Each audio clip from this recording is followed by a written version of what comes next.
Monsieur Jean-Pierre Marat. Monsieur le Président, mes chers collègues, messieurs les ministres, on a beaucoup parlé de mimétisme, c'est-à-dire que vous regardez au-delà des frontières.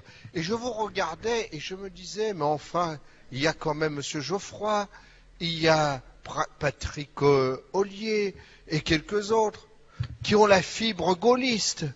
Mais pensez un moment, fermez les yeux, pensez au général. Que dirait-il de vous s'il vous voyait faire appel à l'étranger pour justifier les coups tordus que vous faites? Le mimétisme, c'est une camisole. Et vous ne dites pas toute la vérité. Par exemple, les Allemands, Monsieur Bure, vous les connaissez bien puisqu'ils sont de l'autre côté du Rhin. Les Allemands, leur réforme, elle est prévue pour être mise en œuvre en 2029. Savez-vous, tenez, ça c'est un exercice intéressant, Monsieur Robinet, vous écoutez, et je vous en félicite, parce que vous allez apprendre quelque chose. Savez-vous combien d'années de cotisation faut-il en Allemagne pour avoir droit à la retraite? Madame Rousseau de Bord, non mais je vous ai posé une question, répondez à la question d'abord. Non, c'est pas comme ça que ça se passe. Quand on pose une question, on fait une réponse. Eh bien, c'est 35 ans. Alors, est-ce que vous connaissez les Allemands? Rappelez-vous le CPE, comment ils regardaient avec espoir vers les rives de la Seine, le peuple français se levait contre le gouvernement, parce que nous avons eu le courage de faire ce que eux n'osaient pas faire. Eh bien, nous sommes toujours dans cette situation.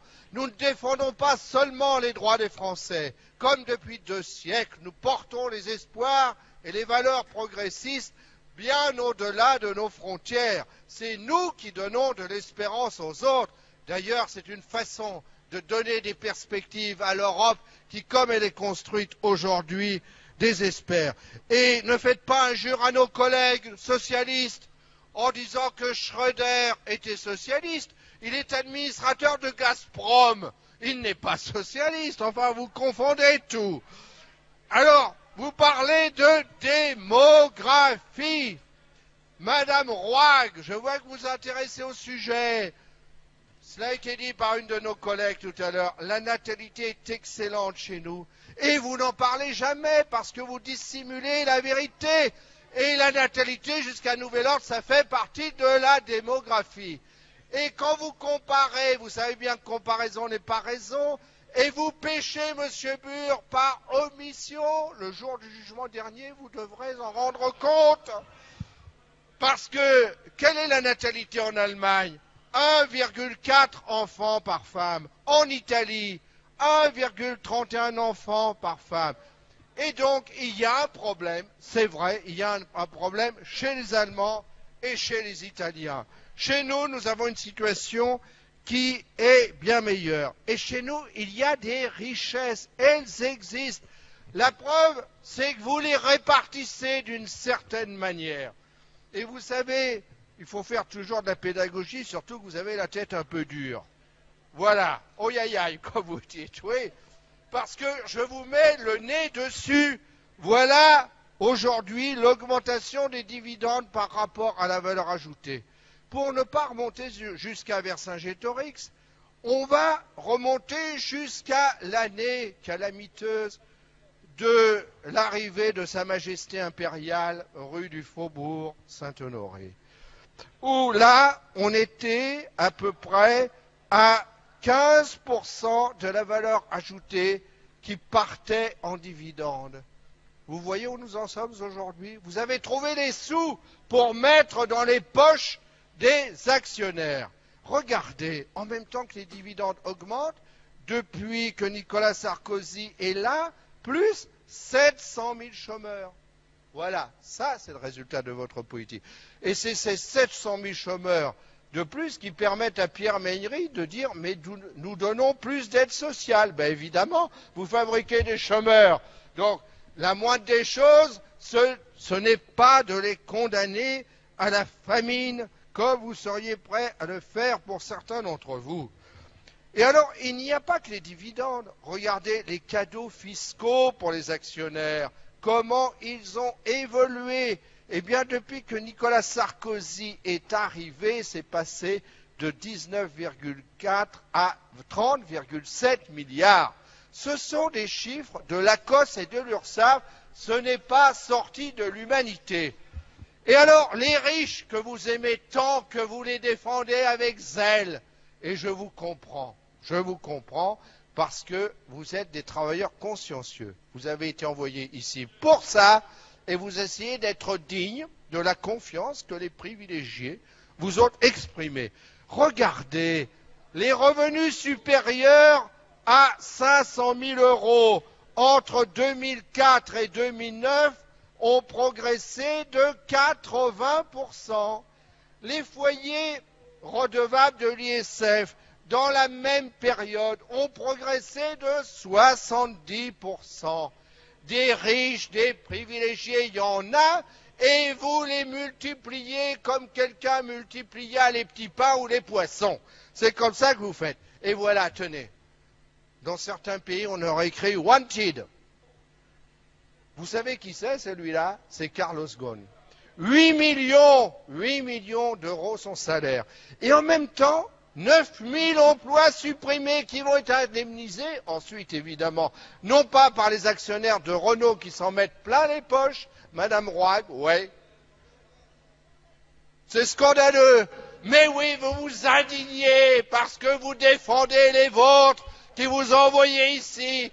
Eh bien, moi, je défends leurs victimes, Madame Roig. Nous n'avons pas les mêmes amis, nous n'avons pas les mêmes valeurs. Vos valeurs, ce sont celles de la bourse. Moi, ce sont celles du Panthéon. Nous n'avons pas les mêmes. Vous, c'est Carlos Ghosn. Moi, c'est Victor Hugo. Monsieur Brard, Tenez. Monsieur Brard, vous avez tout à fait le droit de la parole. Ah ben, vous ne j'espère pouvez bien. pas, mais vous devez ranger vos documents. Et vous me direz en vertu de quel Oui. article du règlement.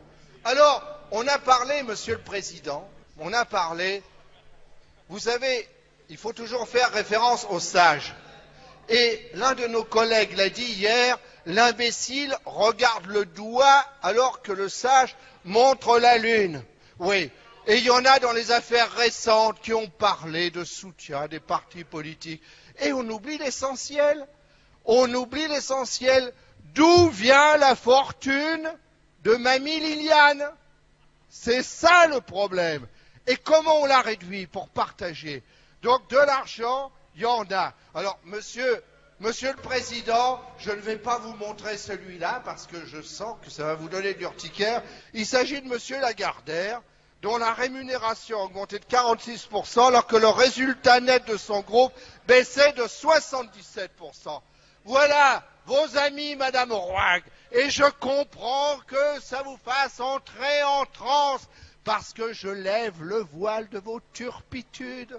Et là, ce n'est pas du théâtre comme en Avignon, c'est la réalité. Et je comprends que ça vous fâche. Alors, on a parlé de délocalisation. C'était M. Nicolin qui m'a dit ce midi qu'hélas, il ne serait pas là, puisque je lui ai dit que j'allais parler de lui. Parce que M. Nicolin, vous savez, il se met à genoux, non pas devant les saintes ampoules, mais devant le veau d'or. Et le veau d'or, de nouveau, c'est Mamie Liliane. Ou bien, on pourrait citer Alain Delon, délocalisé fiscal, que le président de la République a choisi pour représenter la France à Shanghai. Quelle honte! Quelle honte! Ils trahissent la France. Ils trahissent l'intérêt collectif. Ils trahissent la solidarité. Ce sont eux que vous choisissez. Ce sont eux que vous adulez. Ce sont eux que vous soutenez. Eh bien, nous les vilipendons, comme hier, nous avons vilipendé les Coblençards qui trahissaient la France. Il faut choisir dans la vie, surtout quand on est dans le champ politique. Madame Roig, vous n'êtes pas venue pour rien aujourd'hui. Et il faut choisir de quel côté on est. Nous sommes avec les opprimés, vous êtes avec ceux qui les oppriment et qui les passent à l'essoreuse comme avec les vieilles machines à laver de nos grands-mères où il ne reste plus rien dans le tissu ensuite. Alors, vous êtes les suppôts de ce qu'on appelait autrefois les 200 familles. Et votre devoir, comme représentant du peuple français, c'est de faire preuve de patriotisme Et on n'est pas patriote quand on est avec ceux qui combattent les intérêts de la France. Et vous les soutenez et vous pleurnichez avec ceux qui disent « mais je suis déjà tellement riche que si on m'en prend un peu, ça va me faire de la peine ». Et moi, à propos d'ailleurs de Mamie Lignane, j'ai de la compassion pour elle. Enfin, vous imaginez cette femme qui a éduqué sa fille avec tellement d'amour, avec des principes, pour qu'elle soit droite dans sa vie, qu'elle ait un amour filial pour sa maman après. Et pas... Qui a dit que c'était scandaleux? Vous? Pourquoi? Pourquoi, madame? S'il vous plaît, seul monsieur Brard a la parole. Mais non, mais on parle des privilégiés. On parle des privilégiés. Bon, madame Rousseau de Bord, ce n'est pas bien. Si c'est vous qui le dites, ce n'est pas une raison pour vous croire. Alors, mes chers collègues, je voudrais en rester là. L'essentiel, et c'est notre rôle, c'est de faire tomber le masque, de montrer pour qui vous roulez. Deuxièmement, de montrer votre loi n'est pas nécessaire. Troisièmement, je termine avec cette phrase, chaque année, la richesse du pays augmente en moyenne de 2%. La question est de savoir comment on répartit ces 2%. Votre choix, c'est de les mettre dans les poches déjà pleines. Nous, c'est de donner ça aux gens qui n'ont rien dans leur assiette. Merci. La parole est à monsieur Goldberg.